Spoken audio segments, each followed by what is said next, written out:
Hi there and welcome to my channel. My name is Olga and in this video I wanted to talk to you about prepositions and in particular prepositions of time. So this lesson is going to be helpful to you if you are at elementary or pre-intermediate level.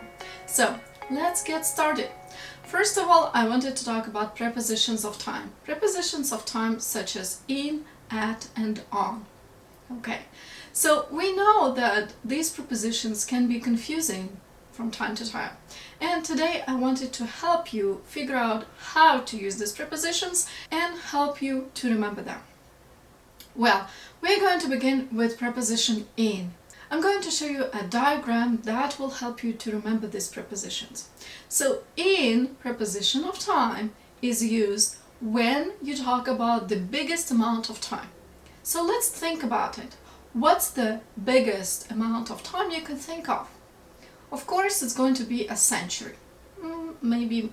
Definitely we have other words, but a century looks like one of the biggest amount of time that we could potentially talk about. So a century, 100 years. We're going to use preposition in, so it's one of the biggest thing. Okay, smaller than a century is going to be a year, right? So we would use in with a year.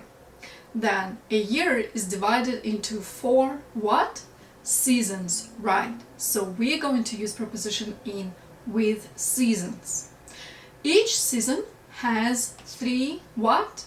Months. That's right, 3 months. So preposition in is used with months too. Okay, each month has weeks, right? We have usually 4 weeks every single month. Plus minus just a couple more days.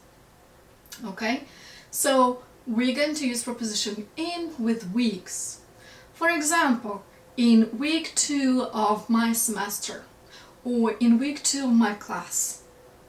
Each week is divided into days, but days is an exception. So we're going to omit that one for a moment.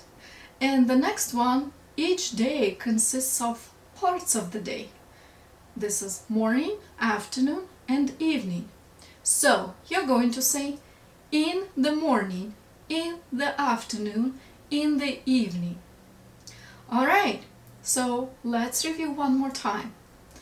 In is used with centuries, in the 15th century, in the 16th century and etc. In is used with years, in 2005, in 2006. In is used with seasons, in spring, in fall, in summer and in winter. In is used with months, in May, in July, in October. And in is used with weeks. In week 2 of my class, I'm going to submit this assignment or that assignment. And the last one is parts of the day. In the morning, in the afternoon, in the evening. Alright, the next preposition is on.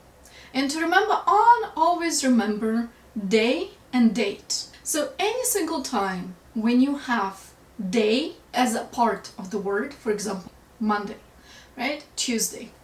Even if you add afternoon, Monday afternoon, you would say on Monday afternoon. And when you have a date, any dates including a day and a month. With years, we remember we use in. So we would say on Monday, so all days of the week are used with the preposition on.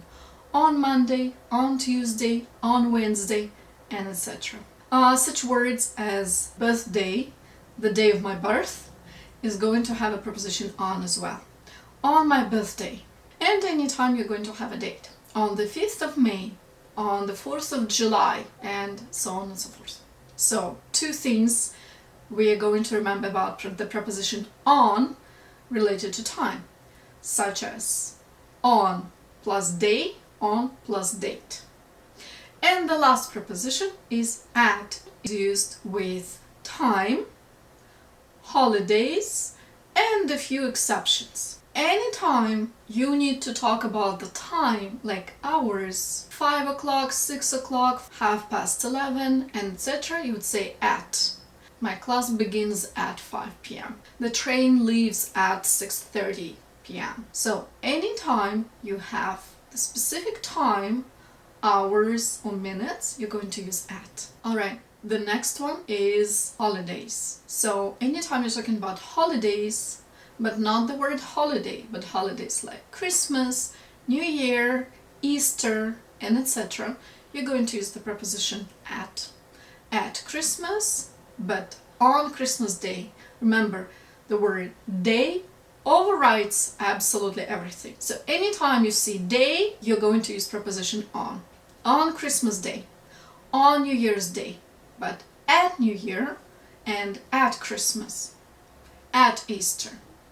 And also we have a few exceptions. Exception means the word that is used with a different preposition than the majority of those words, right? So it's an exception from the rule.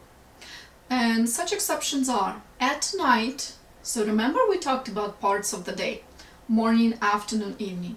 We would say in the morning, in the afternoon, in the evening. But with night we're using at night, at night, at midnight, at noon. So these are the exceptions. And also we have two more, at sunset and at sunrise. So I hope guys you're going to remember these prepositions and use them correctly. See you later!